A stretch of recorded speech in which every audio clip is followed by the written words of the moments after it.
கர்த்தரை ஏன் நம்ம ஆராதிக்கணும், நம்ம ஆராதிக்கிறதுனால நமக்கு என்ன பயன் அப்படின்னு நீங்கள் யோசிக்கணும். இப்போ டெய்லி நீங்கள் ஆராதிங்கன்னு சொல்கிறேன். நீங்கள் ஆராதிக்கிறீங்களோ ஆராதிக்கலையோ கர்த்தருக்கு தெரியும். ஞாயிற்றுக்கிழமை ஒரு நாள் ஆராதிக்கிறோம், மற்ற நாள் இங்கே மற்ற கூட்டங்களில் ஆராதிக்கிறோம். ஆனால் நீங்கள் தனிப்பட்ட முறையிலே ஒரு துதி ஸ்தோத்திரம் உங்களுக்குள்ளே எப்போதுமே என்ன செய்ய வேண்டும், இருக்க வேண்டும்.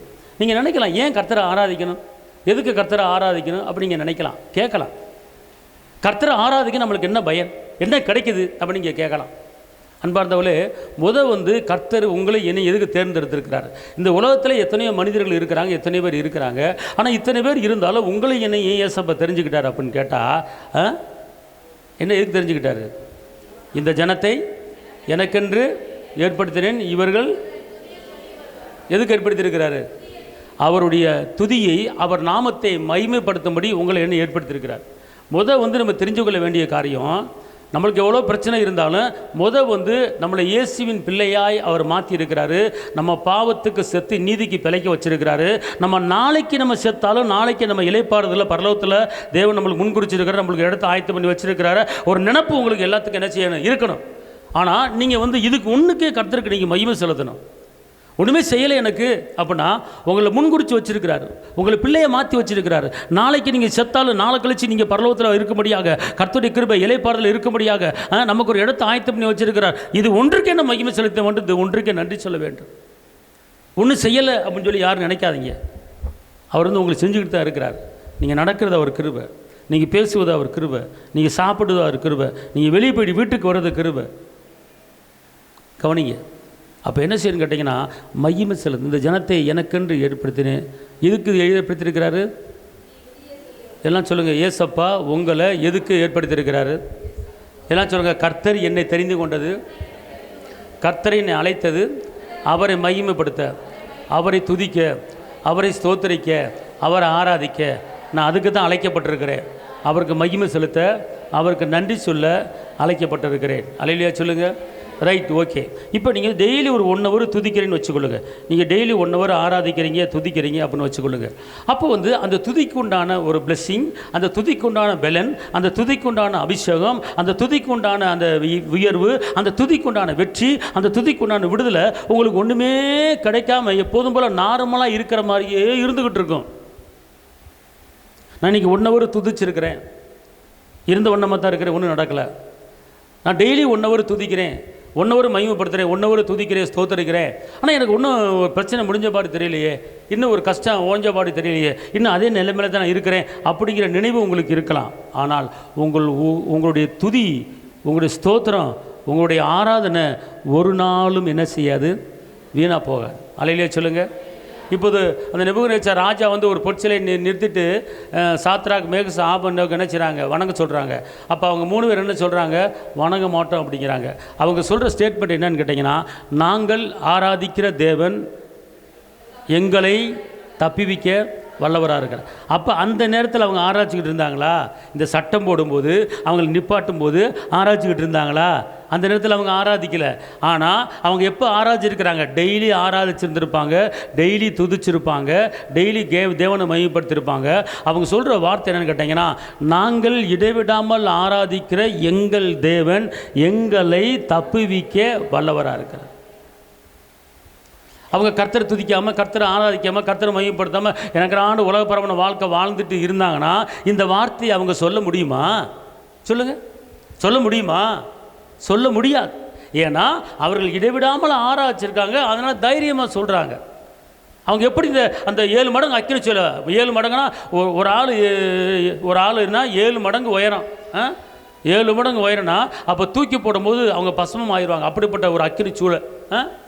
அதுக்குள்ளே போட்டால் ஒரு எலும்பு கூட கண்ணுக்கு தெரியாது, ஒரு முடி கூட கண்ணுக்கு தெரியாது. அப்படிப்பட்ட அந்த அக்கினி சில்லில் தூக்கி போட போகிறாங்க. அது கண்ணு முன்னால் எரிஞ்சுக்கிட்டு இருக்கிறது, தகன்னு எரிஞ்சுக்கிட்டு இருக்கிறது. அதை பார்த்தாலே பயமாக இருக்குது, ஆனால் அடிக்குது. அப்படிப்பட்ட இடம் இங்கே பார், அக்கினி சூழல் எரிஞ்சுக்கிட்டு இருக்கு, தூக்கி போட போகிறான், ஒழுங்காக வணங்கிடு அப்படிங்கிறாங்க. அவங்க சொல்கிறாங்க, அந்த அக்கினி சூளையை பெருசாக பார்க்கல, அக்கினி சூளைக்கு மேலே இருக்கிற ராஜா மகாராஜாவை, என் தேவாதி தேவனை அவர்கள் பெரிதாக பார்த்து சொல்கிறாங்க. அவங்க சிரிச்சுக்கிட்டு சொல்கிறாங்க, நாங்கள் ஆராதிக்கிற எங்கள் தேவன் தப்பிவிக்க வல்லவராக. அல்லேலூயா. இப்போ நீங்கள் குடும்பம் நடத்திக்கிட்டு இருக்கிறீங்க, நீங்கள் நல்லா போயிட்டே வந்துக்கிட்டு இருக்கிறீங்க. திடீர்னு ஏதாவது ஒரு சின்ன சிக்கல் வந்துருச்சு. அல்லது ஒரு சின்ன அவமானம் வந்துருச்சு, அல்லது இப்போ அந்த ஒரு சின்ன ஒரு ஆப்ரேஷன் வர வேண்டிய நிலைமை வந்துருச்சு, திடீர்னு ஒரு 8 லட்சம் தேவைப்படுது, 10 லட்சம் தேவைப்படுது. திடீர்னு இப்படி நம்மளால் போய் 8 லட்சம் 10 லட்சம் உடனே இது பண்ண முடியுமா? சொல்லுங்கள் பார்ப்போம். முடியல. ஆனால் அந்த மாதிரி சிக்கல் இக்கட்டு திடீரென்று யாருக்காவது வரும். ஆனால் அந்த நேரத்தில் சாத்ராக் மேஷாக் ஆபேத்நேகோ சொன்னாங்க, நாங்கள் ஆராதிக்கிற எங்கள் தேவன் எங்களை தப்பிவிக்க வல்லவராகிறார். நீங்கள் ஒருவேளை தொடர்ந்து ஒரு 6 மாதம் 1 ஹவர் கர்த்தரை மையப்படுத்தி கர்த்தரை துதிச்சுக்கிட்டு நல்லா இருந்தீங்கன்னா ஒன்றுமே உங்களுக்கு நடக்காமல் இருக்கலாம், ஒன்றுமே வராமல் இருக்கலாம். ஆனால் திடீரென்று ஒரு பிரச்சனை வரும்போது அந்த நேரத்தில் நீங்கள் வாயத்தர சொல்லணும், நாங்கள் இடைவிடாமல் ஆராதிக்கிற எங்கள் தேவன் இந்த இக்கட்டிலிருந்து, இந்த நிந்தையிலிருந்து, இந்த அவமானத்திலிருந்து தப்பிவிக்க அவர் வல்லவராக இருக்கிறார் அப்படின்னு வாயை திறந்து சொல்வதுக்கு உண்டான தகுதி உங்களுக்கு இருக்கணும். நீங்கள் ஆராதிச்சு இருந்தீங்கன்னா இதை நீங்கள் சொல்லலாம். இப்படி சொன்னீங்கன்னா அவர்களுக்கு எப்படி விடுதலை கிடைச்சதோ அதே போல் நமக்கும் விடுதலை கிடைக்கும். அல்லேலூயா. அதுதான் ஆராதிக்கிற தேவன் நம்மளை தப்பிவிக்க வல்லவராக இருக்கிறார். வேதம் சொல்லுகிறது, ஸ்தோத்திரத்தோட விண்ணப்பத்தை தேவனுக்கு தெரியப்படுத்து. பவுல் சிலாமி நடுராத்திரியில் அவர்கள் பாடி துதி செய்தார்கள். துதி செய்ய தொடங்கின உடனே, ஆராதித்து தொடங்கின உடனே நடந்த காரியம் என்ன? ஜெயில் கதவு உடைந்தன, பூமி அதிர்ச்சி உண்டானது, ஜெயிலில் இருக்கிற அத்தனை கைதிகளை திறக்கப்பட்டார்கள். 2 பேர் ஆராதிச்சல மகிமை இல்லையா? அது மாத்திரமில்ல, 2 நாளாகும் 20ஆம் அதிகாரத்தில் யோசபாத்து வேதம் சொல்லுகிறது, அவர்கள் துதி செய்ய தொடங்கியதும் எதிரிகள் தங்களுக்குள் வெட்டுண்டு விழுந்தார்கள். அல்லேலூயா. புரியுதா? எப்போ இவங்க போய் சண்டை போடலை, இவங்க கத்தி எடுக்கலை, இவர்கள் ஒன்றுமே செய்யலை, பாட்டு பாடினார்கள், துதிப்பாட்டை பாடினார்கள். அவர் கிருபை என்றும் உள்ளது, அவர் கிருபை என்றும் உள்ளது அப்படின்னு இந்த கிருபை பாட்டை பாடினார். நடந்த காரியம், எதிராளிகள் கீழே விழுந்தார்கள். இன்றைக்கி நம்மளுக்கு எத்தனை எதிர்ப்பு இருக்கிறது, நம்ம குடும்பத்துக்கு, நம்ம பிள்ளைகளுக்கு எத்தனை எதிர்ப்பு இருக்கிறது, நம்ம குடும்பத்தில் எத்தனை போராட்டம் இருக்கிறது, எத்தனை பலவீனம் இருக்கிறது, எத்தனை நெருக்கம் இருக்கிறது, எத்தனை எதிராளி இருக்கிறாங்க, எத்தனை நிந்தைகள் இருக்கிறது, எத்தனை அவமானம் இருக்கிறது, வருமானத்தை பார்க்க முடியாமல் ஒரு தரத்திரமான ஒரு வாழ்க்கை, கடன் பிரச்சனை, இப்படி பலவிதமான போராட்டங்கள், ஒரு நுகங்கள் நம்முடைய குடும்பத்தில் இருந்து கொண்டு தானே இருக்கிறது. அதை மாற்றுவதுக்குண்டான வழி என்ன? அதுக்கு வழி அவரை மையப்படுத்துறது ஒன்றை தவிர வேறு எந்த வழியும் கிடையாது. அவரை துதிப்பதை தவிர வேறு எந்த வழியும் கிடையாது. ஆமென். அல்லேலூயா. ஏறுங்களேன், கர்த்தரை மையப்படுத்தி பாருங்கள், அதில் கிடைக்கிற சந்தோஷம் எதுவுமே கிடைக்காது. அவர் பிரசனத்தை உணருங்க. அவருடைய பிரசனத்தில் பர்வதங்கள் எப்படியா மெழுகு போல உருகும். உங்கள் பிரச்சனை எவ்வளோ வேணால் இருக்கட்டுங்க, இங்கே உட்காந்து துதிச்சு பாருங்கள். 10 சோத்திர பாட்டை பாடி பாருங்கள், 10 ஆராதனை பாட்டை பாடி பாருங்கள், 10 துதி பாட்டை பாடி பாருங்கள், முடிச்சு பாருங்கள், 30 பாட்டை பாடி பாருங்கள். உங்கள் மனது அப்படியே லேசாக இருக்கும், உங்கள் பிரச்சனை ஓடிடும். அல்லேலூயா. அல்லேலூயா. கட்டு உடையும், பிசாசு ஓடும். சவுலுக்குள்ள இருந்த ஆவி எப்படி ஓடிச்சு? தாவீது என்ன பண்ணார்? பாட்டு பாடினார், கர்த்தரை மையப்படுத்தி பாட்டு பாடினார். சவுலுக்குள்ள இருக்கிற அந்த கலங்கு ஆவி என்ன செஞ்சிருச்சு? வெளியே ஓடிச்சு. அப்போ இன்றைக்கி நம்முடைய குடும்பத்தில் இப்படிப்பட்ட கலக்கத்தின் ஆவி, வறுமையின் ஆவி, தருத்தத்தின் ஆவி, சண்டைக்கார ஆவி, முறுமுறும் ஆவி, குற்றப்படுத்தல் ஆவி, குறை சொல்கிற ஆவி, இப்படிப்பட்ட ஆவிகள் நம்ம குடும்பத்தில் இருக்கும்போது தாவீது பாட்டு பாட அந்த சவுலுக்குள்ள இருக்கிற அந்த கலங்கு ஆவி அந்த சவுலை விட்டு வெளியேறி தெருவுக்கு ஓடிருச்சு. அதே போல் இன்றைக்கி நம்முடைய குடும்பத்தில் எத்தனை ஆவிகள் இருக்குன்னு தெரியாது. ஒருவேளை உங்கள் குடும்பத்தில் எப்போ பார்த்தாலும் சண்டை வந்துக்கிட்டுச்சுன்னா சண்டைக்கார ஆவி இருக்குன்னு அர்த்தம். ஒருவேளை உங்கள் குடும்பத்தில் எப்போ பார்த்தாலும் முறுமுறுப்பு இருந்துக்கிட்டு இருந்தால் முறுமுறுப்பு இருக்குன்னு ஆவியா அர்த்தம். ஒருவேளை உங்கள் குடும்பத்தில் எப்போ பார்த்தாலும் ட்ரீட்மெண்ட் ஆஸ்பத்திரி, இடுப்பு வலி, குறுக்கு வலி, முட்டு வலி, தொடர்ந்து ஒரு 6 மாதமாக விளைவேணும் அப்படின்னு சொல்லிக்கிட்டு இருந்தீங்கன்னா உங்கள் குடும்பத்துக்குள்ள ஒரு விளைவேன ஆவி இருக்குன்னு அர்த்தம். உங்கள் பணம் வீண் விரயமாகிட்டு இருக்கிறதா? கையில் இருக்கிற சாப்பிட முடியல, கையின் பிறகு சாப்பிட முடியல, பணம் விரயமாகிட்டு இருக்கா? அப்போ உடனே நீங்கள் கண்டுபிடிக்கணும், உங்கள் குடும்பத்தில் வஞ்சிக்கிற ஆவி கிரியை பண்ணி கொண்டு இருக்கிறான் என்பதை கண்டுபிடிக்கணும். அப்போ இப்படிப்பட்ட ஆவிகள் உங்கள் குடும்பத்தில் உலாவி கொண்டு இருக்கும். சமானம் இல்லாமல் இருக்கும், ஒரு மனது இல்லாமல் இருக்கும். கணவன் மனைவிக்கில் ஒரு மனது இல்லாமல் இருக்கும், சமானம் இல்லாமல் இருக்கும். அப்போ என்ன செய்யணும்? சமானத்தை குலைக்கிற ஸ்பிரிட் ஒருத்தர் இருக்கிறான், சண்டைக்கார ஆவி. அப்போ நீங்கள் துதிக்கணும், ஸ்தோத்திரிக்கணும். அந்த நேரத்தில் உங்கள் குடும்பத்தில் கிரிச்சிற அந்த ஆவி என்ன செஞ்சிடும்? வெளியேறிடும். ஆமென். இது துதியில் கிடைக்கிற ஒரு விடுதலை, ஸ்தோத்திரத்தில் கிடைக்கிற ஒரு விடுதலை. அதனால தான் என்ன சொல்கிறீங்க? அதனால தான் ஸ்தோத்திரத்தை என்ன செய்யணும்? ஏறெடுக்குன்னு பார்த்துக்கொள்ளுங்க. பரலோகத்தில் 24 மணி நேரம் துதி ஸ்தோத்திரம் ஏறெடுத்து கொண்டு இருக்கிறாங்க. அங்கே வறுமை இல்லை, பசி இல்லை, பட்டினி இல்லை. கர்த்தரை மையப்படுத்துகிற இடத்துல அப்படிப்பட்ட ஒரு காரியம் நடந்துக்கிட்டு இருக்கிற கொரியா தேசத்தில் பாலியாங்சோ சபையில் ஒவ்வொரு மலையை குடஞ்சு குடஞ்சு குடஞ்சு குடஞ்சு ஒரு ஆள் போய் தூச்சிக்கிட்டு இருக்கிறாங்க. ஒரு பெரிய மலை இருக்குது, அந்த மலையில் எல்லோரும் ஒரு ஆள் உட்கார்ற மாதிரி குடஞ்சு குடஞ்சி எல்லோரும் உட்காந்து நினச்சிவாங்களாம், துதிப்பாங்களாம், ஜெபிப்பாங்களாம். அந்த நாட்டில் இருக்கிறவங்க சொல்கிறாங்க, அந்த கொரியா தேசத்தில் இருக்கிற அந்த சபையில் கிட்டத்தட்ட 15 லட்சம் பேர். அந்த சபைக்கு எத்தனை விசுவாசிங்க? 15 லட்சம். அவங்க சொல்கிறாங்க, எங்கள் நாட்டுக்கு மேலே அந்த வான மண்டலத்தில் பொல்லாத ஆவிகள் நடமாட்டமே கிடையாதுங்கிற. பொல்லாத ஆவிகள் நடமாட்டம் கிடையாது. இன்றைக்கி வந்து நம்ம வாழ்கிற இந்த நாட்டில் தெருவுக்கு 4 ஆவி ஓடுது, வீட்டுக்குள்ளே 2 ஆவி இருக்குது, எங்கே போனாலும் ஆவிகள் வாங்கி கொண்டு இருக்கிறது. ஆனால் அந்த நாட்டில் ஆவிகளே அசுத்த ஆவிகள் கிடையாது. ஏன்னு கேட்டால் தேவனை எப்போ பார்த்தாலும் மகிமைப்படுத்தி கொண்டே இருக்கிறாங்க, தேவனை எப்போ பார்த்தாலும் தூச்சி கொண்டே இருக்கிறாங்க. இந்த துதிக்கிற இடத்துல பிரச்சனை இருக்கும், தேவ மகிமை இருக்கும்.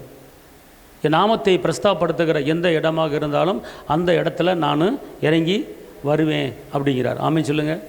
அப்போ நீங்கள் அவர் நாமத்தை உயர்த்தணும். அவர் நாமத்தை உங்கள் வீட்டுக்குள்ளே நாமத்தை உயர்த்து பாருங்கள், உங்கள் வீட்டுக்குள்ளே அவர் வந்துடுவார். சோத்திரம் சோத்திரம் சோத்திரம், கிருப கிருப கிருப, மகிமை மகிமை, துதிப்பேன் துதிப்பேன், துதித்து கொண்டே இருப்பேன். ஆராதனை ஆராதனை, துதி ஆராதனை ஆராதனை, அவர் கிருபை என்றும் உள்ளது, அவர் கிருபை என்றும் உள்ளது, அவரை போற்றி அவரை துதி. இப்படி நீங்கள் பாட்டு பாடிக்கிட்டே இருக்கிற வீட்டில் அந்த பாடல் ராகம், அந்த துதி ராகம் உங்கள் வீட்டுக்குள்ளே எழுப்பிக்கிட்டே இருக்கணும். தேவையால் அதை கண்ட வார்த்தைகளை பேசாமல் உங்கள் மனதுக்குள்ளே உங்கள் சத்தம் அந்த வீட்டுக்குள்ளே இருக்கிறவங்களுக்கு கேட்குற மாதிரி, என்றும் ஆனந்தம் என் இயேசு தருகிறார், துதிப்பேன் துதிப்பேன் துதித்து கொண்டே இருப்பேன். கர்த்தரை துதியுங்கள், அவர் என்றும் நல்லவர், அவர் பேரன்பு என்றும். அப்படி சொல்லி நீங்கள் பாட்டு பாடியிருந்தீங்கன்னா உங்கள் உள்ளத்தில் இருக்கிற அந்த போராட்டங்கள் உங்களை விட்டு அப்படியே மெழுகு போல உருகி வெளியேறிது. அது துதியில் கிடைக்கிற ஒரு வல்லம். அன்பார்ந்தவர்களே, பர்வதமே உருகுமாங்க, பர்வதமே உருகும். பெரிய மலையை என்ன செய்யுமா? உருகுமா. ஒரு மலையே உருகுச்சுன்னா ஒரு பிரச்சனத்தில் உங்கள் பிரச்சனை உருகுமா? உருகாதா? கண்டிப்பாக உருகும். அதனால தான் அதிகமான துதி. நீ நினைக்கலாம் ஓயாமல் 5 மணி நேரம் துதி, 6 மணி நேரம் துதி, 7 மணி நேரம் துதி இருக்கே அப்படின்னா அது உங்களுக்கு பாதுகாப்பு. உங்களுக்கு தெரியாது, ஒவ்வொரு நாளும் எப்போ நம்ம 7 மணி நேரம் துதி ஆராதனை போடுறோமோ அப்போல்லாம் உங்கள் வீட்டுக்குள்ளே ஒரு அற்புதம் உங்களுக்கு தெரியாமல் நடந்துக்கிட்டு இருக்கிறது. ஒரு அதிசயம் உங்கள் உடம்புக்குள்ளே நடக்குது. அல்லேலூயா சொல்லுங்கள். அதுக்கு தான் துதி சொத்தை அதிகமாக என்ன செய்யணும்? ஏறெடுக்கணும். அப்போ நம்ம துதிக்கும் போது எப்படி இருக்கணும் அப்படின்னு கேட்டிங்கன்னா நல்லா தெரிஞ்சுக்கொள்ளுங்களேன். இன்றைக்கி நம்ம துதிக்கும் போது பார்த்துக்கொள்ளுங்க, நம்ம சபையில் ஆராதனை நடத்துகிறோம். நானும் ஒரு நேரம் வந்து இந்த மக்கள் வர்றதை பார்த்து அழுதுருக்கிறேன். ஏன்னு கேட்டால் ஆராதனை முடியும் போது ஒரு சிலவர் அப்போ தான் வர்றாங்க, ஆராதனை நடுவில் வருவாங்க. இப்போ நான் கத்தோலிக்க சபையில் இருக்கும்போதெல்லாம் முழு பூசைக்கு அட்டன் பண்ணணும்னு சொல்லுவாங்க. அரை பூசைக்கு அட்டன் பண்ணக்கூடாது, முழு பூசை அட்டன் பண்ணுவாங்க. அரை பூசைனா பாதியில் போகிறது, அப்படி போகக்கூடாது அப்படின்வாங்க. அப்படின்னா பாவம் பண்ணுவாங்க. ஆண்டவரை தொழுது கொள்ளும்போது நீ அறகுறைய தொழுது கொள்ள, முழுசாக என்ன செய்யணும்? தொழுது கொள்ளணும். முழு இருதயத்தோட முழு பலத்தோடு அவரை நம்ம என்ன செய்யணும்? ஆராதிக்கணும். இதில் ஒரு பெரிய வெட்கக்கேடு என்ன தெரியுமா? ஆராதனை நடந்துக்கிட்டு இருக்கு, செல்லை எடுத்துகிட்டு ஒருத்தர் வெளியே போகிறார், வெளியே போயிட்டு பேசிவிட்டு வர்றாரு. இப்போ நீங்கள் பாட்டு இங்கே பார்த்து ஆராதிக்கிறீங்க, உங்களுக்கு ஒன்றும் தெரியாது என்ன நடக்குன்னு. ஆனால் நான் இங்கே பார்த்துக்கிட்டு இருக்கேன். எனக்கு யார் எத்தனை மணிக்கு வர்றா, எத்தனை மணிக்கு டோரை திறக்கிறா, எத்தனை மணிக்கு 10:30 எந்த ஆள் வருது, 11 மணிக்கு எந்த ஆள் வருது, 10:45 எந்த ஆள் வருது, அழகாக நான் கவனிச்சிருவேன். அப்புறம் ஆராதிக்கும் போது யார் எந்திரிச்சு வெளியே போகிறா, யார் வர்றா. இது வந்து அவர் வந்து கனப்படுத்துறதுக்கு ஒன்றும் அர்த்தம் கிடையாதுங்க, கனப்படுற அர்த்தம் கிடையாது. கர்த்தர் கேட்குறாரு, என் கணம் எங்கே அப்படிங்கிறார். என் கணம் எங்கே? என்னை கனப்படுத்துகிறவன் நான் கனப்படுத்துவேன், என்னை கனவீனப்படுத்துகிறவன் நான் கனவீனப்படுத்துவேங்கிறார். அப்போ அவரை நாம் கனப்படுத்தும் போது அவருடைய கனம் நம்ம மேலே வருகிறது. நம்ம அவரை கனவீனப்படுத்தும் போது நம்ம கனவீனம் ஆகிடுறோம். இப்போ சபையில் துதி ஆராதனை நடக்குது, ஆராதனை. அப்போ அந்த ஆராதனை பண்ணும்போது பிரச்சனை இறங்கிட்டு இருக்கு, மகிமை இறங்கிட்டு இருக்கு. அந்த நேரம் பார்த்து நீ வந்து ஃபோனை எடுத்துகிட்டு வெளியே போகிறேன்னா அந்த நேரத்தில் உங்களுக்கு கனம் கிடைக்காது, உங்களுக்கு ஒரு பெருத்த நிந்தை கனவீனம் வரும். அவர் அசட்டை பண்ணுங்கிறவன அசட்டப்பட்டு போயிடுவோம். ஏசப்பாவை அசட்டை பண்ணோம்னா நம்ம அசட்டப்பட்டு போயிடுவோம். அவர் எதுக்கு ஏற்படுத்தியிருக்கிறார்? இந்த ஜனத்தை எதுக்கு துதிக்கிறது ஏற்படுத்தியிருக்கிறார் அப்படின்னா என்ன அர்த்தம்னு கேட்டிங்கன்னா, கர்த்தரை துதிக்கும் போது நம்ம துதி வந்து ஒரு துதியில் ஸ்தோத்திரத்தில் ஒரு விடுதலை நமக்கு கிடைச்சி ஆகணும். அடைக்கப்பட்ட காரியங்கள் திறக்கப்படணும். எப்படி என்று கேட்டால், அப்போ துதிக்கும் போது உங்கள் மைண்டு எப்படி இருக்குன்னா, ஒரு வசனத்தை நீங்கள் வாசிங்கள். 1 சாமுவேல் 7:3-4. அப்பொழுது சாமுவேல் இஸ்ரவேல் குடும்பத்தார் யாவரையும் நோக்கி, நீங்கள் உங்கள் முழு இருதயத்தோடும் கர்த்தரிடத்தில் திரும்புகிறவர்களானால் அந்நிய தேவர்களையும் அஸ்தரோத்தையும் உங்கள் நடுவிலிருந்து விலக்கி உங்கள் இருதயத்தை கர்த்தருக்கு நேராக்கி அவர் ஒருவருக்கே ஆராதனை செய்யுங்கள். இப்போ இதில் என்னென்ன காரியம் கொடுக்கப்பட்டிருக்கிறது? இப்போ இந்த வசனத்தில் என்னென்ன ஆராதிக்கும் போது நீங்கள் எப்படி இருக்கணும் சொல்லப்பட்டிருக்கிறது? முழு இருதயம். முதல் என்னது? ரெண்டாவது அந்நிய காரியங்கள். அதாவது இங்கே இருங்க, அந்நிய காரியங்கள்னால் உங்கள் மனதில் உங்கள் சொந்த காரியம் இருக்கும், உங்கள் பிள்ளை காரியம் இருக்கும், உங்கள் குடும்ப காரியம் இருக்கும். அதோட அந்நிய காரியமும் உங்கள் உள்ளத்துக்குள்ளே என்ன செய்யும்? இருக்கும். நீங்கள் அந்நிய காரியத்தை இங்கே வச்சுக்கிட்டு நீ துதிச்சேன்னா அந்த துதியை நான் ஏற்றுக்கொள்ள மாட்டேன். இப்போ கர்த்தரை ஆராதிக்கும் போது அந்நிய காரியம் அப்படின்னா அடுத்தவர்கள் காரியம் அந்நிய காரியம். உலகத்தில் நீங்கள் நடக்கிற காரியம் எனக்கு இருக்குன்னு நினச்சிங்கன்னா அந்நிய காரியம். இப்படி அந்நிய காரியம் தேவனுக்கு உகந்த காரியம் இல்லாமல், தேவனுக்கு பிடிக்காத, தேவனுக்கு பிரியம் இல்லாத, அப்போ சண்டை உள்ளத்தில் வச்சுருந்தீங்கன்னா அந்நிய காரியம். பிரிவினையை உள்ளத்தில் வச்சுருந்தீங்கன்னா அந்நிய காரியம். அவன் கூட பேசக்கூடாது, இவன் கூட பேசக்கூடாது, அவனை பார்க்கக்கூடாது, இவனை பார்க்கக்கூடாது, அவன் சரியில்லை, இவன் சரியில்லை அப்படிங்கிற நினைப்போடு உள்ளே உட்காந்து நீங்கள் கர்த்தரை ஆராதிச்சிங்கன்னா நீங்கள் அந்நிய காரியத்தை உள்ளே வச்சுட்டு கர்த்தரை நீங்கள் ஆராதிக்கிறீங்க. இந்த ஆராதனை அவர் ஏற்றுக்கொள்ள மாட்டார். அப்போ நீங்கள் கர்த்தரை ஆராதிக்கும் போது உங்கள் உள்ளத்தில் அந்நிய காரியத்தை வைத்து கொள்ளக்கூடாது, பகையை வைத்து கொள்ளக்கூடாது, கசப்பை வைத்து கொள்ளக்கூடாது, பிரிவினையை வைத்து கொள்ளக்கூடாது. பிறருடைய அந்த ஆசை, உலகப்புறமான எண்ணங்கள், உலகப்பரமான நினைகள், உலகப்பரமான ஆசைகளை அதை நீங்கள் உள்ளே வைத்திருந்தால் நீங்கள் அந்நிய காரியத்தை உள்ளே வைத்திருக்கிறீர்களா என்று அர்த்தம். அப்போ கர்த்தர் சொல்கிறாரு, நீ கர்த்தரை ஆராதிக்கும் போது, கர்த்தரை தொழுது கொள்ளும் போது உன் உள்ளத்திலே, உன் ஆவியில், உன் ஆத்துமால அந்நிய காரியம் இருக்கா என்று பார்த்து அதை தூக்கி வெளியே எரிந்து விட்டு நீ ஆராதிக்க வேண்டும் என்று அவர் சொல்லுகிறார். என்ன சொல்கிறார்? அந்நிய காரியத்தை வாசிங்க. அப்பொழுது சாமுவேல் இஸ்ரவேல் குடும்பத்தார் யாவரையும் நோக்கி, இஸ்ரவேல் குடும்பத்தார் யாவரையும்னா யாரை சொல்கிறாரு? நம்மளை சொல்கிறார். ஓகே, இஸ்ரவேல் குடும்பத்தாரை யாவரையும் நோக்கி, நீங்கள் உங்கள் முழு இருதயத்தோடு. எந்த இருதயம்? முழு இருதயம் என்ன அர்த்தம்? ஒரு 1008 பிரச்சனைகள் இருக்கலாம். அப்போ உங்களுடைய முழு இருதயமும் அவருக்கு மட்டும்தான் மகிமை என்ன செய்யணும்? இருக்க வேண்டும். ஆமென் சொல்லுங்க. அல்லேலூயா. அப்போ முழு இருதயத்தோடு. அப்புறம் கர்த்தரிடத்தில் திரும்புகிறவர்களானால் அந்நிய தேவர்களையும் அஸ்தரோத்தையும் உங்கள் நடுவிலிருந்து விலக்கி உங்கள் இருதயத்தை கர்த்தருக்கு நேராக்கி அவர். இருதயத்தை என்ன செய்யணுமா? நேராக்கிறது என்ன அர்த்தம்?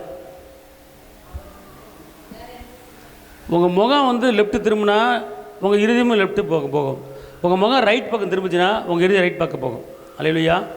அல்லையா சொல்லுங்க. அல்லேலூயா. அல்லேலூயா. அல்லேலூயா. சரி, ரைட்டு. இப்போ ஜான்சியம்மா லெஃப்ட் ரைட்டா? இந்த பிள்ளைய பார்த்தா லெஃப்டா ரைட்டா? Left right. சரி, ரைட்டு. அந்த பிள்ளைய கொஞ்சம் பாருமா. பார்த்தோன்னு என்ன தோணுது? இந்த பிள்ளை பூ வச்சிருக்கா? பூ வச்சிருக்கு. இந்த பிள்ளை தோடு என்ன இந்த புதுசாக இருக்கு? ஒரு தோடு கண்ணுக்கு ஒரு தெரியுதா? டக்குன்னு பார்த்த உடனே பார்க்குற கண்ணில் பார்க்குறது எங்கே இங்கே வந்துடும். இது ரைட்டில் பார்க்குறது, லெஃப்ட்டில் பார்க்குறது. லெஃப்ட்டில் அப்போ தான் நல்லா ஆராய்ச்சி. அப்போ தான் ஒரு அக்கா முக்காடு போட்டு வரும், பக்கத்தில் உட்காரு.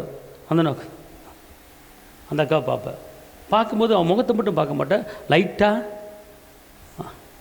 கையை பார்ப்பேன். அன்னைக்குன்னு பார்த்து அந்த அக்கா 4 வலையை போட்டு வந்திருப்பாங்க. அப்போ என்னன்னு கேட்டிங்கன்னா, உங்கள் இருதயம் லெஃப்ட்டுக்கும் ரைட்டுக்கும் திரும்பாமல் உங்கள் இருதயத்தை என்ன செய்யணுமா? நேராக்கணும். கர்த்தரை ஆராதிக்கும் போது இப்போ நம்ம ஆட்கள் என்ன பண்ணுறாங்க? ஆராதனை எல்லாம் எந்திரிச்சு நின்று ஆராதிப்போம் அப்படின்னு சொல்லுவேன் நான். அப்போ அதை எந்திரிச்சு அப்படின்னு ஒரு ஆள் பேச சொல்லுவேன். அப்போ தான் ஒரு ஆள் மண்டையும் சொரியும்.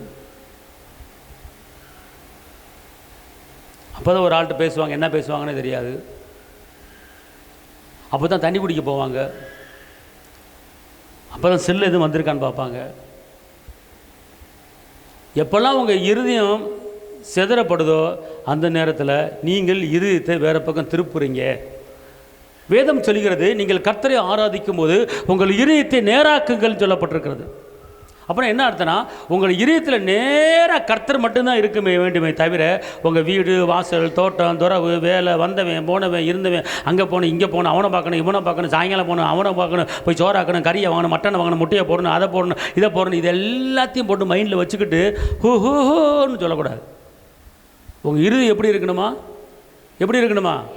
எல்லாம் சொல்லுங்கள். நான் கர்த்தரை ஆராதிக்கும் போது என்னுடைய இருதயத்தை நேராக்குவேன். உபாகமம் 6:12-13. நீ அடிமைப்பட்டிருந்த வீடாகிய எகிப்து தேசத்திலிருந்து உன்னை புறப்பட பண்ணின கர்த்தரை மறவாதபடிக்கு எச்சரிக்கையா இரு. உன் தேவனாகிய கர்த்தருக்கு பயந்து அவருக்கே ஆராதனை செய்து அவருடைய நாமத்தை கொண்டே ஆணையிடுவாயாக. அல்லேலூயா. இங்க பாருங்க, இது வரைக்கும் நம்ம கர்த்தர் நடத்திருக்கிறாரு.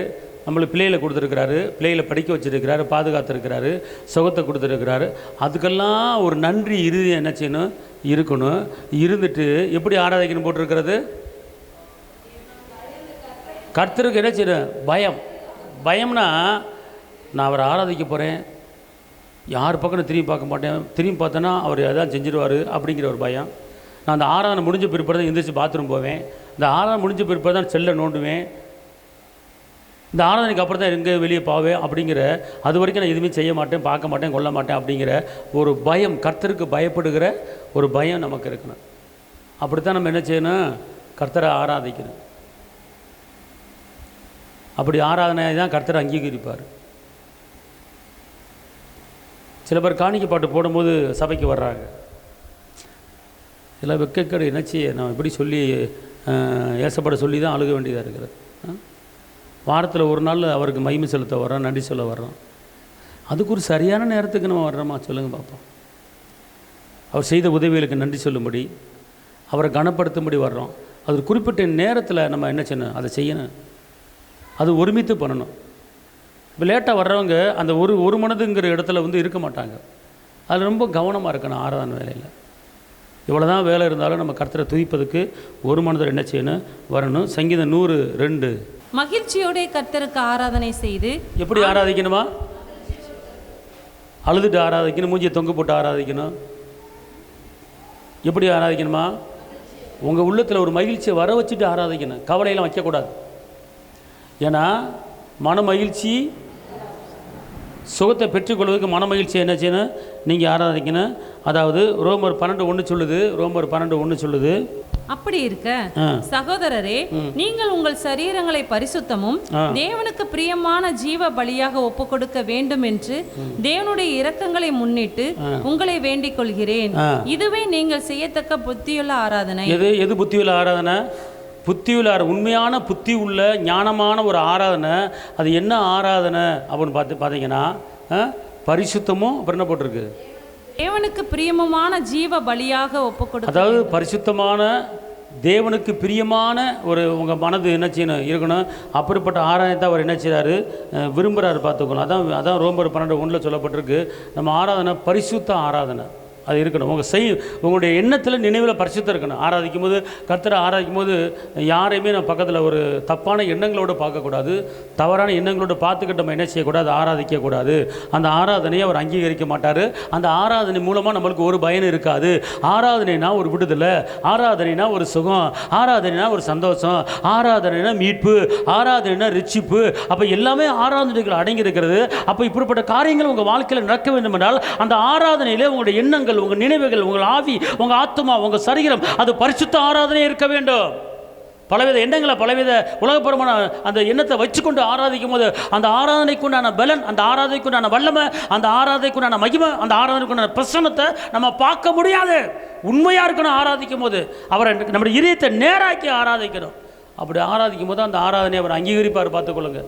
நீங்கள் பலவித போராட்டத்தில் இருப்பீங்க, ஆனால் ஆராதனை அபிஷேகத்தில் நுகுகள் முறிக்கப்பட்டு உங்களுக்கு ஒரு விடுதலை கிடைக்கும். அதான் ஆராதனை. அல்லேலூயா சொல்லுங்க. செப்பனியா 3:9. அப்பொழுது ஜனங்கள் எல்லாரும் கர்த்தருடைய நாமத்தை தொழுது கொண்டு ஒருமனப்பட்டு அவருக்கு ஆராதனை செய்யும்படிக்கு. ஆராதிக்கும் போது இங்கே இருங்க. இப்போ நீங்கள் எத்தனை பேர் வந்திருக்கீங்க? 50 பேர் வந்திருக்கீங்க வச்சுக்கொள்ளுங்க. 50 பேரும் ஒரே மனதோடு ஆராதிச்சிங்கன்னா உங்கள் விண்ணப்பம் கேட்கப்படும். இப்போ ஒரே மனதோடு நீங்கள் ஆராதிச்சிருக்கீங்க, ஆமாம் இல்லையா? ஒரே மனதோடு ஆராதிச்சு நீங்கள் விண்ணப்பம் வச்சிங்கன்னா பதில் கிடைக்கும். இப்போ 50 பேர் இருக்குன்னா 50 பேர் மனது ஒன்றா இருக்கணும். வசனம் என்ன சொல்லுதுன்னா, ஆராதனையில் வேறு ஒரு இருதயத்தில் வேறு ஒரு நினைவுகள் இருக்கக்கூடாது அப்படிங்கிறார். கர்த்தர் சொல்ல, நீ ஒரு மனமாக ஆராய்ச்சின்னா உன் பாஷையை ஒரே பாஷையை மாத்திரேன் அப்படிங்கிறார். அந்த ஒரு மனதில் கிடைக்கிற ஒரு வல்லமை என்ன தெரியுமா? ஒரு மனமாக ஆராய்ச்சி பார்த்தீங்கன்னா பதில் உடனே வரும், பதில் வரும். அப்போ ஏன் பதில் வரலன்னு கேட்டால், ஒரு மனது இல்லாத ஆராதனை இருக்கிறது. இங்கே நம்ம தான் லேட்டாக வர்றோமே, லேட்டாக வரும்போது எப்படி ஒரு மனது கிடைக்கும்? ஒரு சர்ச்சில் கேள்விப்பட்டேன், கொஞ்சம் லேட்டாக வந்தால் சர்ச்சை பூட்டிடுவாங்களாம். அப்போல்லாம் சர்ச்சு இருக்குது பார்த்துக்கொள்ளுங்க. கரெக்டாக 9:30 உள்ளே இருக்கணும், 9:30 உள்ளே இருக்கணும். லேட்டாக வந்தால் சர்ச்சு பூட்டப்படுன்னு சொல்லி அந்த பாஸ்டர் சர்ச்சை பூட்டிடுவாராம். அப்படி ஒரு சர்ச்சு மதுரையில் இருக்குது. இப்போ எவ்வளோ ஒரு கரெக்டாக இருக்கிறாங்க. நம்ம அப்படிலாம் இருந்தால் அவ்வளோதான், ஆள் உள்ளே இருக்காது, ஆள் உள்ளே இருக்காது.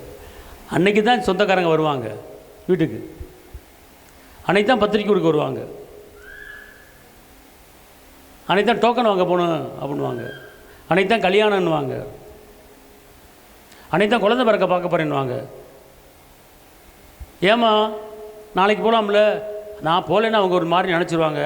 நீ போகலேன்னா அவங்க நினைப்பாங்க, நீ வரலைன்னா இவர் ஒரு மாதிரி நினச்சிருவார்ல. அவங்க நினச்சா ஒன்றும் ஆகாது, இவர் நினச்சா வச்சு வாழ முடியாதுல்ல. ஒருத்தவங்க சொன்னாங்க, ஏமா ஞாயிற்றுக்கிழமை வரலன்னு கேட்டேன். இல்லை, எனக்கு சொந்தக்காரங்களை குழந்தை பிறந்திருக்கு, பார்க்க போனேன். சரிம்மா போய்ட்டு அடுத்த நாள் போகலாமலாமா? ஐயோ, அவங்க போய் பார்க்கலன்னா அவங்க என்ன ஒரு மாதிரி நினச்சிருவாங்க. நினச்சேன், நீ அவங்கள பார்க்கணும் நினைப்பாங்க, நீ இவரை பார்க்கலன்னு வச்சுக்க. இவர் நினச்சாரு நடக்க முடியாது. நீ இவர் நினச்சாருன்னா பேச முடியுமா? இவர் நினச்சாருன்னா ஏதோ அவர் நல்லபடியாக ஒன்று நினச்சிருக்கனால நீ நடந்துக்கிட்டு இருக்கு. இப்படிலாம் நிச்சயிக்கப்பட்டவங்க இருக்கிறாங்க. அப்போ அவருக்கு எப்படிப்பட்ட ஒரு கணத்தை செலுத்துகிறோம், எப்படிப்பட்ட மகிமையை செலுத்துகிறோம்? ஒரு கர்த்தருக்கு பயப்படுகிற பயம் இல்லாமல் ஏதோ இருக்கிறோம். இன்றைக்கி ஒரு மனுஷனுக்கு பயப்படுறான், ஒரு பிரயாணத்துக்கு பயப்படுறோம். 8 மணிக்கு இப்போ ட்ரெயின்னா 7:45 போய் நிற்கிறோம்.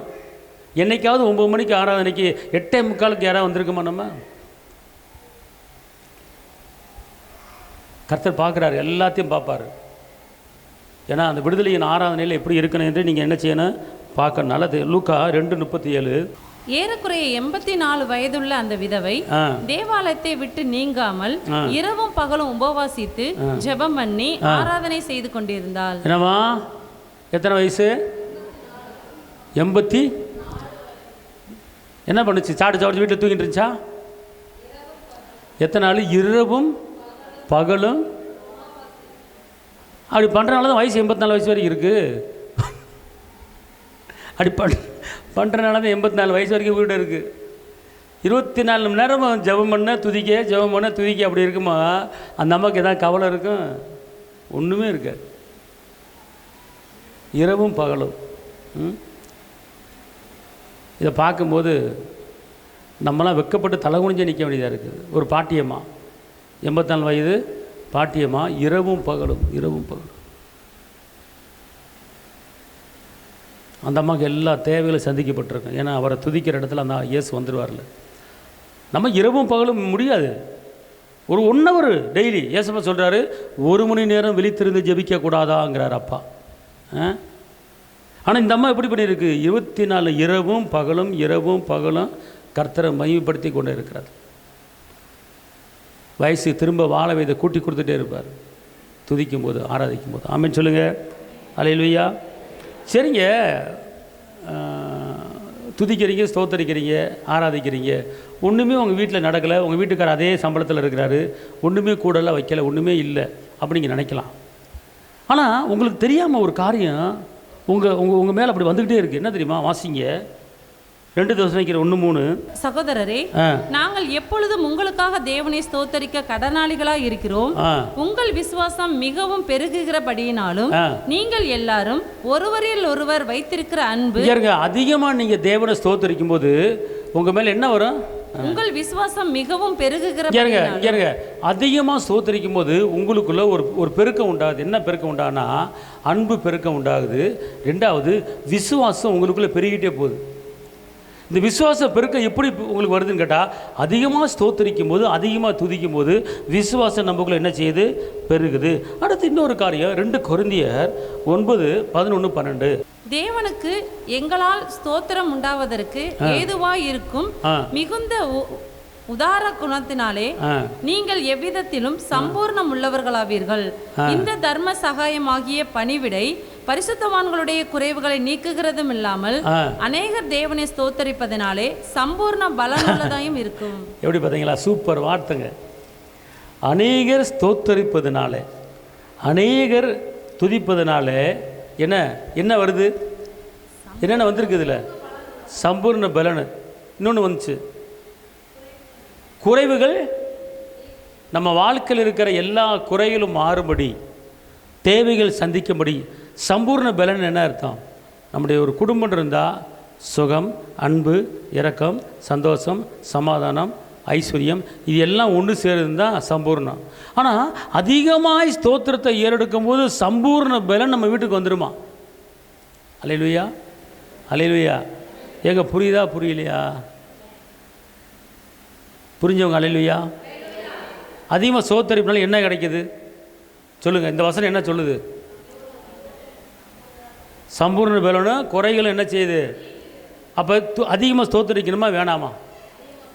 அதிகமாக ஸ்தோத்தரிக்கணும். அதிகமாக துதிக்கும் போது சம்பூர்ண பலன் கிடைக்கிறது. ஏன்னா சங்கீதம் 50:23 என்ன சொல்லுதுன்னா, ஸ்தோத்திர பலியிடுகிறவன் என்னை மகிமைப்படுத்துகிறான், தன் வழியை செவ்வைப்படுத்துகிறவனுக்கு தேவனுடைய ரட்சிப்பை வெளிப்படுத்துவேன். இங்கே இருங்க. அதிகமாக ஸ்தோத்திரத்தை ஏறெடுக்க, அதிகமாக துதி ஏறெடுக்கிறதுக்கு உங்களுடைய குடும்பத்தில், உங்கள் வாழ்க்கையில், உங்கள் பிள்ளைய வாழ்க்கையில், உங்கள் செய்கிற தொழிலில், செய்கிற வியாபாரத்தில் சரியான ஒரு திருப்தி இல்லாமல், சரியான ஒரு வழி இல்லாமல், கோணலான வழியில் நீ இருந்துக்கிட்டு இருக்கலாம். ஆனால் கர்த்தர் சொல்கிறாருங்க, நீ அதிகமாக கர்த்தரை நீ ஆராதிக்கும் போது, அதிகமாக கர்த்தரை துதிக்கும் போது உங்களுடைய வழிகள் செவ்வை பண்ணப்படும், உங்கள் பாதைகள் செவ்வை பண்ணப்படும், சீரில்லாத காரியம் சீர்படுத்தப்படும். எப்போ? அதிகமான ஸ்தோத்திரத்தை, அதிகமான துதியை நீங்கள் எப்போது ஏறெடுக்கிறீங்களோ அந்த நேரத்தில் உங்கள் வழிகள் கோணலாக இருக்கலாம், உங்கள் பாதை சரியில்லாமல் இருக்கலாம், உங்கள் பாதை குடும்பத்தில் கரடுமுடாக இருக்கலாம். ஆனால் என் தேவன் உங்கள் வாழ்க்கையில், உங்கள் குடும்பத்தில் அதிகமாக துதிக்கும் போது, அதிகமாக ஸ்தோத்திரிக்கும் போது, அதிகமாக கர்த்தரை ஆராதிக்கும் போது கர்த்தர் சொல்கிறார், உங்கள் குடும்பத்தில் யார் வாழ்க்கையில் கோணலான காரியம் இருக்கிறதா அவர்கள் வாழ்க்கையை நான் சீர்படுத்தி, சரிபடுத்தி, வழியை நான் சீர்படுத்துவேன் அப்படிங்கிறார். இப்போ பாருங்கள் எவ்வளோ காரியம் நடக்குது பாருங்களேன். ஒரு துதிக்கிறதுனால சம்பூர்ண பலன் கிடைக்குது, விசுவாசம் பெருகுது, தடை உடையுது. மாத்திரமல்ல, நம்ம குடும்பத்தில் யாருக்காவது வழி சரியாமல் இருந்தால், இப்போ 5 பிள்ளைங்க இருக்கீங்க, 4 பிள்ளைங்க இருக்கீங்க, அதில் ஒரு பிள்ளை வழி கோணலாக போய்கிட்டு இருக்கு, தப்பாக போய்கிட்டு இருக்கு. ஆனால் நீங்கள் அந்த பிள்ளைக்காக ஸ்தோத்திரத்தை எடுத்து பாருங்கள், அந்த பிள்ளை வழியை கர்த்தர் சரி பண்ணுவார். அதான் அநேக காரியங்களை கர்த்தர் செய்கிறார். அன்பார்ந்தவளை நல்லா தெரிஞ்சுக்கூடாது, இன்றைக்கி துதிக்கிறதுனால கிடைக்கிற நன்மை. நான் வரும் நாட்களிலே கர்த்தரை நான் அதிகமாக துதிப்பதுக்குண்டான சூழ்நிலையில் நான் உருவாக்க போகிறேன் தேவ பிள்ளைகளுக்கு. நீங்கள் துதி ஸ்தோத்திரத்தை அதிகமாக நீங்கள் ஏறெடுத்தீங்கன்னா உங்கள் பாடுகள் விலகுங்க. 2வது, அபிஷேகத்தில் நீங்கள் ஆராய்ச்சிங்கன்னா நுகங்கள் முறிக்கப்படும். எனவே நம்ம உடம்புக்குள்ளே நம்மளுக்கு தெரியாமல் எத்தனையோ வியாதிகள் இருக்கலாம். ஆனால் அபிஷேகத்தில் நிரம்பி நீங்கள் கர்த்தரை மகிமைப்படுத்தினீங்கன்னா அந்த பலவீனங்கிற நுகம் உங்களை விட்டு வெளியேறும். அதான் வேதம் சொல்லுகிறது, பைபிளில் ஏசாயாவில் போட்டிருக்கு, அபிஷேகத்தால் நுகங்கள் முறிக்கப்படும். எப்படிப்பட்ட பலவீனங்கிற நுகமும், நெருக்கம் என்கிற நுகமும், தரித்திரம் என்கிற நுகமும் நம்ம வாழ்க்கையில் இருக்குமானால், எப்போது நீங்கள் அபிஷேகத்தில் நிரம்பி ஆராதிக்கிறீங்களோ அந்த நேரத்தில் உங்கள் நுகங்கள் முறிக்கப்பட்டு போகும். வேதம் சொல்கிறது, நீ அபிஷேகத்தில் நீ ஆராதித்தால், நீ அபிஷேகத்தில் நிரம்பும் போது உன் நுகம் முறிக்கப்படும் என்று சொல்லப்பட்டிருக்கிறது. ஆமென் சொல்லுங்கள். அதனால் அன்பார்ந்தவர்களே, ஆராதனைக்கு நீங்கள் முக்கியத்துவம் கொடுங்க, கர்த்தரை துதிப்பதற்கு முக்கியத்துவம் கொடுங்க. சமயம் கிடைத்தாலும் கிடைக்காவிட்டாலும் கர்த்தர் சமூகத்தில் உட்காருவதற்கு நீங்கள் முயற்சி பண்ணுங்கள். காலம்பூரா சம்பாதிக்கிறீங்க, என்ன இருக்குது என்னத்தை கண்டோம்? பலவீனத்தை தான் கண்டோம், நிந்தையை தான் கண்டோம், அவமானத்தை தான் கண்டோம். ஆனால் கர்த்தரை துதிச்சுட்டு நீங்கள் போய் பாருங்கள், கர்த்தருக்கு மகிமை செலுத்திட்டு போய் பாருங்கள், உங்கள் தேவையை சந்திக்கப்படும். கர்த்தர் அப்படிப்பட்ட ஒரு காரியத்தை செய்ய போகிறார். ஆமென் சொல்லுங்கள். அல்லேலூயா.